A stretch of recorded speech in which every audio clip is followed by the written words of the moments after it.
Bapak-bapak, ibu-ibu, saudara-saudara kaum muslimin rahimakumullah.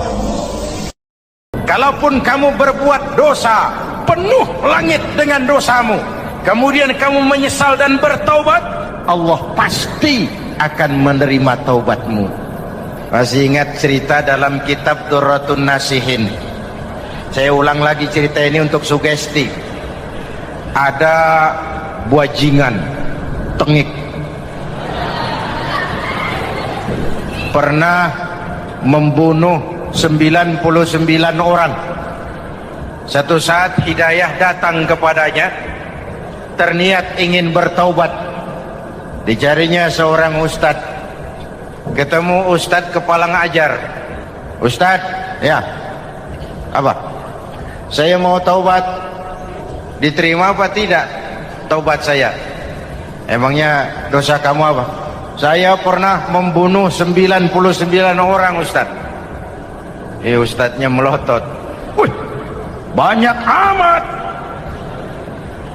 Enggak segampang itu nyawa hak prerogatif Allah. Cuma Allah yang berhak ngambil. Membunuh tanpa alasan yang benar, dosa besar. Dosamu kelewat banyak, Mas. Enggak bisa. Dia vonis lebih dulu kayak surga milik bapak moyangnya. Ini preman kita pikir, ini ustadz saya niat baik-baik kok ngomongnya nggak enak. Nah, daripada 99 tanggung, saya lempengin aja nih urusan dah.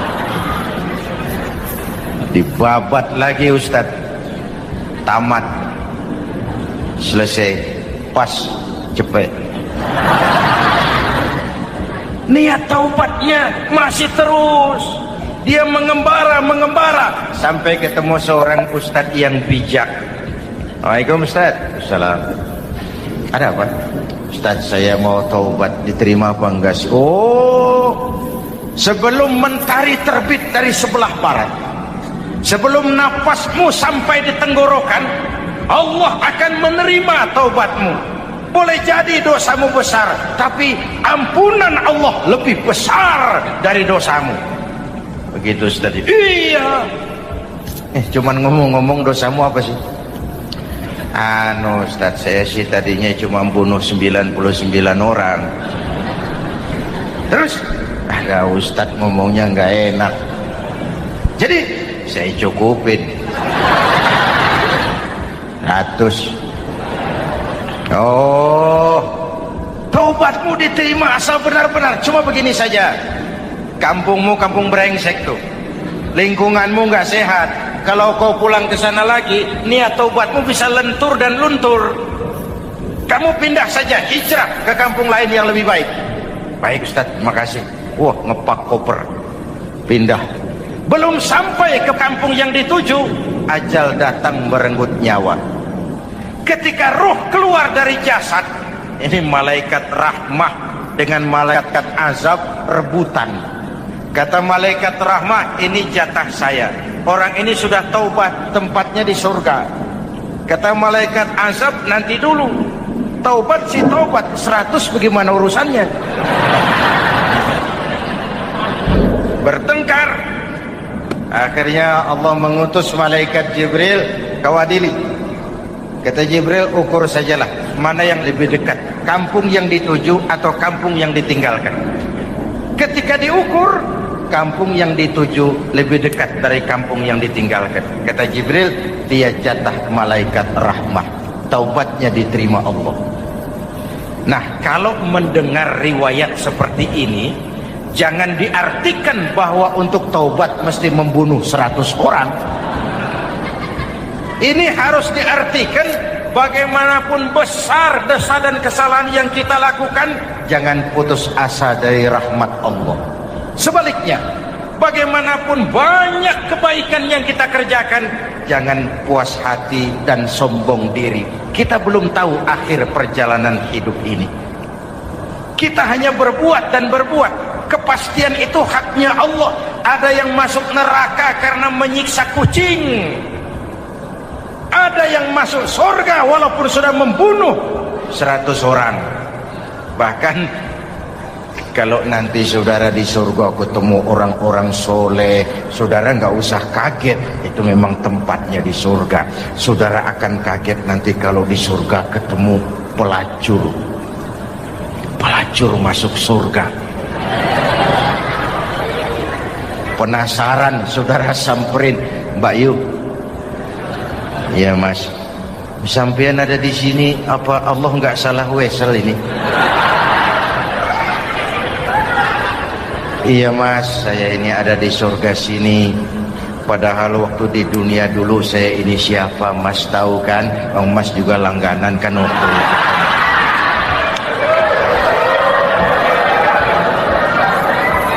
Tapi terus terang saja Mas, waktu di dunia itu saya terpaksa betul. Sejak lahir saya sudah yatim piatu. Sejak kecil sudah yatim piatu. Ada tetangga saya muslim sedikit kaya, tapi pelitnya 17 setan. Akhirnya demi tuntutan perut saya merantau ke kota besar. Ada yang nolong, katanya kerjanya ringan, uangnya lumayan. Apa? Yaitu demi sesuap nasi saya lakoni. Satu malam saya lagi berangkat dagang, lewat masjid Baitul Ihsan, ada ceramah. Saya dengar dari jauh ustadznya pidato, katanya Allah berpesan, "Lau amiltumul khataya hatta mala'atis sama thumma nadimtum fataballahu alaikum." Kalaupun kamu berbuat dosa, penuh langit dengan dosamu, lalu kau menyesal dan bertaubat, Allah pasti akan menerima taubatmu. Mendengar hadis itu Mas, berlinang air mata saya. Terbayang dosa-dosa yang pernah saya lakukan. Terbayang orang-orang yang pernah menanamkan modal asing.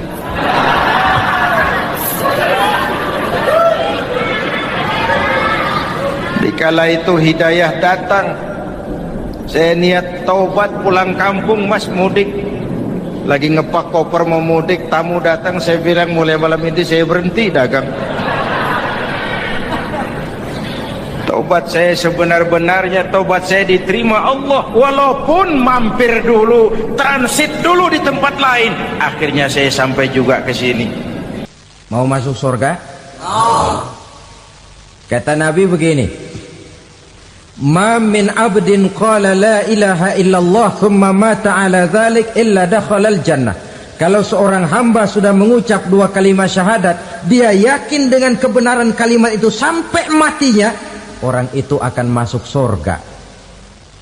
Abi Dzar yang waktu itu diajak bicara heran, "Ya Rasul, kok gampang betul?" Iya. Walaupun orang itu mencuri, iya. Walaupun orang itu berzina, iya. Biar dia mencuri, biar dia berzina, kalau dia sudah mengucap dua kalimat syahadat, dia yakin dengan kebenaran kalimat itu sampai matinya, itu orang akan masuk surga. Jadi masuk surga cukup dua kalimat syahadat, yakin sampai mati, masuk surga. Itu perkara masuk. Tapi kalau pertanyaannya diterusin, masuknya kapan Pak? Nah, ini lain lagi urusannya. Sebab ada yang masuknya itu langsung, ada yang mampir dulu. Di sana tempat cuma dua, kalau tidak surga, neraka. Mau ke surga tapi mampir dulu, yang mampirnya jelas di neraka. Kenapa? Dalam hadis qudsi ada riwayat, nanti itu di akhirat, setelah Allah selesai mengatur penduduk surga masuk surga, yang neraka masuk neraka, Allah berkata kepada malaikat Malik, malaikat Malik, labaik ya Allah, itu bajingan-bajingan tengik, manusia-manusia durjana yang waktu di dunia tidak mau sujud, jauh dari ulama, gemar melakukan yang munkarat dan maksiat, hidup di tengah masyarakat selalu jadi bibit keonaran, kufur, sudah masuk neraka semua. Sudah ya Allah. Nah, kalau sudah, coba sekarang kamu masuk Malik. Saya Iya. Masuk neraka. Mau apa ya Allah? Kata Allah, akhriju minan nar man kana fi qalbihi misqala habbatin min khardalin min iman. Kau masuk neraka, cari di dalam neraka orang-orang yang ada imannya walaupun kecil sebesar biji zarah, angkat mereka keluar. Masuk malaikat Malik ke neraka, cari orang yang ada imannya, korek-korek. Ya repot, udah pada gosong.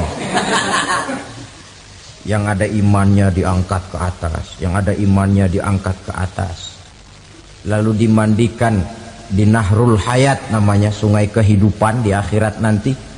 Cakep lagi rupanya, bersih lagi wajahnya, apel di hadapan Allah. Kata Allah, bagaimana mas? Kapok nggak sampean? Kapok ya Allah. Nah, kalau kapok, idhab fadkhulil jannah, pergi masuk surga sana. Berangkat mereka ke surga, ketemu sama teman-temannya yang udah sampai lebih dulu, yang nggak pakai mampir lagi. Terjadi dialog. Kata teman-temannya yang udah pada nyampe duluan, mas, iya, emang baru sampai? Saya baru sampai. Memang mampir di mana dulu mas? Kita sudah lama sampai di surga. Saudara buka surah Al-Muddatsir ayat 34-35. Ma salakakum fis saqar? Kenapa kamu mampir di neraka Saqar? Qalu lam naku minal musallin. Mereka menjawab, kami mampir di neraka Saqar mas, gara-gara dulunya kami waktu di dunia tidak pernah sholat. Tidak pernah sholat? Tidak pernah. Kan rumahnya dekat masjid. Cuma dekat doang mas. Sholat mah enggak saya. Enggak pernah ngasih makan fakir miskin, enggak pernah hadir di majelis taklim, pendeknya enggak pernah melakukan kebajikan. Maka saya pun mampir di neraka Saqar. Untung betul saya punya iman mas, sedikit. Waktu hidup di dunia dulu saya pernah mengucap 2 kalimat syahadat. Sekali-kalinya waktu mau kawin. Masya Allah. Untung saja kawin. Kalau nggak kawin polos.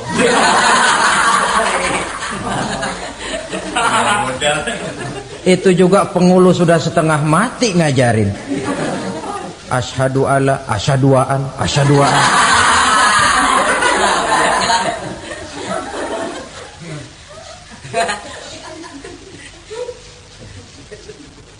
Ini namanya masuk surga, ada mampir dulu. Ada pula orang mukmin itu yang dimasukkan surga. Namanya dimasukkan kan terima beres. Saya masuk ke rumah, jalan sendiri, cari tempat sendiri. Saya dimasukkan ke dalam rumah, terima beres, pokok ada di dalam, itu dimasukkan namanya. Nggak pakai mampir. Tapi tentu tiketnya lebih mahal ketimbang yang pertama tadi. Apa kata Allah? Innal ladzina amanu wa amilus salihat la ukaffiranna anhum sayyi'atihim wa la udkhilannahum jannah. Sesungguhnya orang-orang yang beriman kemudian beramal soleh, kami hapuskan segala dosa dan kesalahannya, kami masukkan mereka ke dalam surga. Lihat ayatnya. Allah yang memasukkan, kita yang dimasukkan. Tidak pakai transit, tidak usah mampir. Cuma tidak cukup syahadat, tidak cukup amanu, tapi diiringi dengan wa'amilus salih. Iman, amal. Tidak cukup syahadat, lalu dibuktikan dia sholat, dia zakat, puasa, lalu dia melakukan berbagai macam kebajikan. Ini yang menyebabkan dia tidak pakai mampir di tempat yang bernama Saqar. Lalu ada pula orang mukmin itu yang disebut penduduk surga. Wah, ini sudah VIP ini. Ashabul jannah, penduduk surga.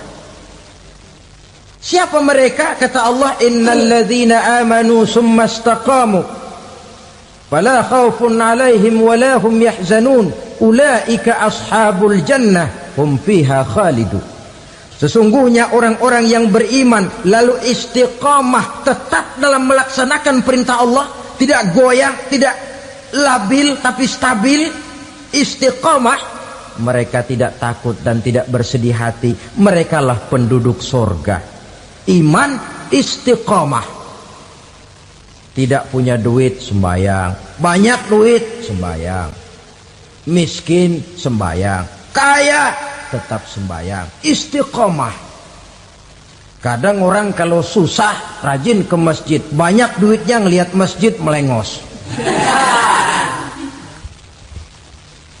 Waktu miskin hamba Allah, setelah kaya jadi hamba harta. Bergeser, tidak ada nilai istiqomahnya. Saudara-saudara, dengan begitu penduduk neraka itu dua. Ada penduduk permanen, ada penduduk yang semi permanen. Yang semi permanen orang-orang beriman yang mempunyai dosa besar. Mereka masuk ke neraka untuk menerima azab sesuai dengan dosanya. Bila selesai masa azab itu, mereka akan diangkat untuk ditempatkan kembali ke dalam surganya Allah Subhanahu wa ta'ala. Nah, dikala itulah saudara-saudara, ada yang disebut syafaat dari Rasulullah Sallallahu Alaihi Wasallam. Tapi tentu jangan lupa, syafaat ini ibarat kain menambal dia. Kita punya kain bolong-bolong sedikit, syafaat yang menambal. Solat kita ada kurang dikit, sedekah kita ada campur riya dikit, amalan kita ada tidak karena Allah dikit. Kita berharap syafaat. Jadi biarlah kain masih bolong-bolong, yang penting punya kain. Tapi kalau kainnya tidak ada, yang ditambal apanya? Sholat tidak, puasa tidak, zakat tidak, berharap syafaat saja. Ya, terlalu berlebihan itu. Saudara hadirin yang saya hormati, apabila selesai proses penghisaban, proses penghitungan, maka dikala itulah manusia terbagi dalam dua kelompok besar.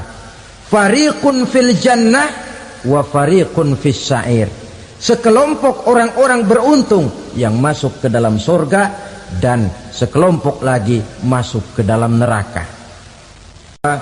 Ibu-ibu, saudara-saudara kaum muslimin rahimakumullah. Pada pertemuan yang lalu sudah saya jelaskan bahwa hidup selalu berakhir dengan kematian.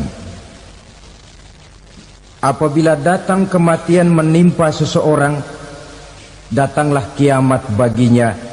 Itu yang disebut dengan kiamat kecil. Hakikatnya mati adalah perpindahan dari kehidupan di dunia ini menuju kehidupan di alam barzakh. Menunggu kita di alam barzakh sampai datangnya saat kiamat. Entah 10 tahun, entah 100 tahun, entah 1000 tahun, hanya Allah saja yang maha tahu. Adapun orang-orang beriman yang melakukan amal kebajikan dalam kehidupan di dunia ini, masa penantian yang lama di alam barzakh buat mereka sebentar saja. Tetapi bagi orang-orang kafir yang ingkar, yang tidak beriman kepada Allah, yang hidup di dunia cuma menumpuk-numpuk dosa, tentu penantian di alam barzakh akan merupakan waktu yang sangat lama. Bukankah dalam kehidupan kita waktu itu memang relatif? Contoh misalnya, bagi pemuda-pemudi yang sedang duduk asyik memadu cinta, waktu 4-5 jam saja rasanya cuma 4-5 menit. Tenggelam oleh keasikan. Tapi buat orang yang berbaring di rumah sakit, meratap di balik-balik apa itu tembok derita kata lagu, di balik dinding-dinding penjara, Sehari bagai seminggu, seminggu rasa sebulan, sebulan boleh jadi rasa setahun. Penantian yang sangat lama. Kapan kiamat itu akan datang? Ini rahasia Allah. Jangankan kita yang orang awam, baginda Nabi sendiri tidak diberitahu oleh Allah kapan kiamat itu akan terjadi. Tetapi sungguh pun demikian, banyak hadis-hadis yang menjelaskan ciri atau tanda-tanda datangnya kiamat. Nah, kalau sudah bicara soal tanda, tanda kiamat itu ada dua. Pertama yang disebut alamatus sughra, tanda-tanda kecil. Ini waktunya masih ada tenggang. Ada yang dinamakan alamatul kubra, tanda-tanda besar, artinya kiamat sudah diambang pintu. Apa tanda-tanda kecil dari datangnya hari kiamat itu? Misalnya kata Nabi, apabila ilmu sudah diangkat oleh Allah, artinya apabila ulama sudah banyak wafat, minat orang belajar agama berkurang, lalu kebodohan nampak merajalela di mana-mana, zina dikerjakan secara terbuka, minuman-minuman keras jadi kebanggaan, itu termasuk di antara tanda-tanda kecil terjadinya hari kiamat. Apalagi misalnya iza waladatil ammatu rabbataha, apabila budak sudah melahirkan tuan. Apa maksudnya? Ada yang mentafsirkan apabila anak sudah bisa membudaki orang tuanya. Orang tua yang melahirkan dia, yang membesarkan dia, demi setelah si anak besar jadi orang berpangkat, bertitel, berharta, berkedudukan, jadilah orang tua itu budaknya. Sehingga sering dibilang kalau orang tua kaya, anak jadi raja. Tapi kalau anak yang kaya, orang tua sering jadi budak. Apalagi munculnya fitnah yang bergelombang, timbul perang antara dua bangsa yang besar, waktu berjalan terasa sangat pendek sekali. Itu merupakan tanda di antara tanda-tanda kiamat. Termasuk di dalamnya sulit membedakan mana laki, mana perempuan. Kan kalau tanda-tanda kayak begini sekarang sudah banyak kita lihat kan. Ulama banyak wafat, penggantinya sulit. Zina dikerjakan berterang-terangan, minuman keras jadi kebanggaan, banyak anak membudaki orang tuanya, sulit membedakan mana laki mana perempuan. Kadang-kadang dari belakang kita lihat perempuan bener, begitu kita colek nengok jenggotan.